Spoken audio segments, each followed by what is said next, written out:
And del के Nassau veterans collegium में 22 सितंबर को होने वाली मोदी एंड यूएस कार्यक्रम की तैयारियां जोरों पर हैं। इस कार्यक्रम में प्रधानमंत्री नरेंद्र मोदी भारतीय समुदाय के साथ संवाद करेंगे। ये मेगा कार्यक्रम देश और दुनिया के भारतीय समुदाय के बीच उत्सुकता का केंद्र बना हुआ है। इस कार्यक्रम के लिए पहले स्वयं सेवकों के जरिए पंजीकरण एक जटिल प्रक्रिया थी, जिसमें भारतीय अमेरिकी समुदाय के संगठनों को वेलकम पार्टनर के रूप में शामिल किया गया ताकि उनके सदस्यों को निशुल्क पास मिल सके। इसके बाद पंजीकरण की प्रक्रिया सामान्य की गई। प्रधानमंत्री मोदी 21 से 23 सितंबर तक अमेरिका में रहेंगे, जहां वे क्वाड सम्मेलन में भी भाग लेंगे। वे न्यूयॉर्क में संयुक्त राष्ट्र महासभा के सम्मेलन को भी संबोधित करेंगे। 22 सितंबर को वे न्यूयॉर्क में भारतीय समुदाय को संबोधित करेंगे। इस बार मोदी एंड यूएस कार्यक्रम में 2 मंच होंगे। मुख्य मंच पर echoes of India the journey of art and tradition होगा, जिसमें करीब 400 राष्ट्रीय और अंतर्राष्ट्रीय कलाकार भी शामिल होंगे। इनमें ग्रैमी पुरस्कार के लिए नामांकित कलाकार Chandrika Tandon, star voice of India के विजेता ऐश्वर्या मजूमदार, इंस्टाग्राम के डांसिंग डैड रिकी पॉन्ड और गायक रेक्स डिसूज जैसे कलाकार भी शामिल होंगे। बाहरी मंच पर 100 से ज्यादा स्थानीय कलाकार अपनी प्रस्तुति देंगे, जो कार्यक्रम में आने वाले सभी लोगों का स्वागत करेंगे। सांस्कृतिक कार्यक्रम में शास्त्रीय से लेकर लोक, फ्यूजन से लेकर फंकी सभी प्रकार से नृत्य और संगीत होंगे। सांस्कृतिक कार्यक्रम के निदेशक साई सागर ने कहा है कि हमारा कार्यक्रम भारत की विविधता को मनाएगा, जिसमें भारत के चारों कोनों के नृत्य और संगीत शामिल होंगे।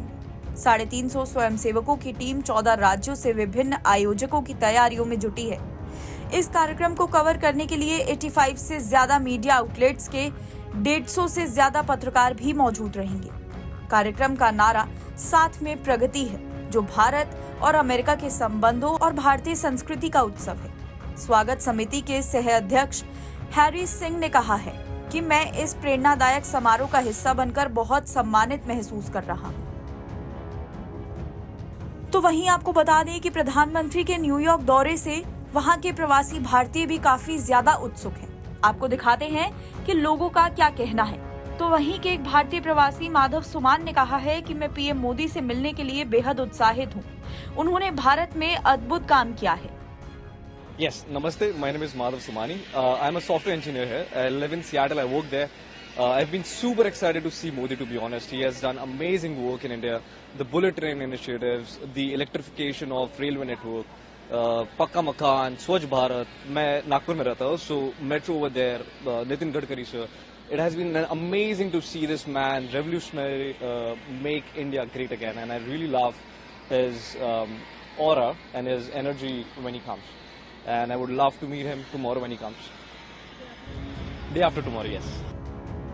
एक अन्य प्रवासी भारतीय मोहिनी अग्रवाल ने कहा है कि पीएम मोदी से उम्मीद कर रही हूं कि वे भारतीय समुदाय के लिए आव्रजन प्रक्रिया आसान बनाएंगे, जिससे उनके जीवन में सुधार हो और वे दुनिया भर की यात्रा कर सके। उन्होंने आगे कहा कि मैं भारत के एक छोटे से शहर मथुरा से हूं, जो भगवान कृष्ण का जन्म स्थान है। ये जानकर बहुत ज्यादा एक्साइटेड हूं कि वे इतनी दूर से यहाँ आ रही हैं। Hi, I'm Mohini Agarwal. I'm a data scientist and I work here out of the US. I belong to a very small city in India. It's called Mathura, which is the birthplace of Lord Krishna. But the fact that he's coming all the way from there to here is very, very exciting.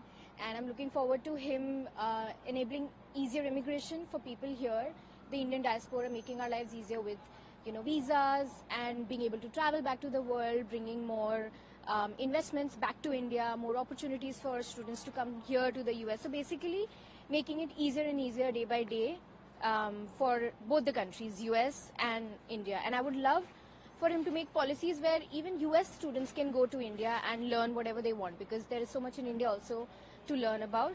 So yes, very excited, looking forward to the new policies they make. NBT Online की report.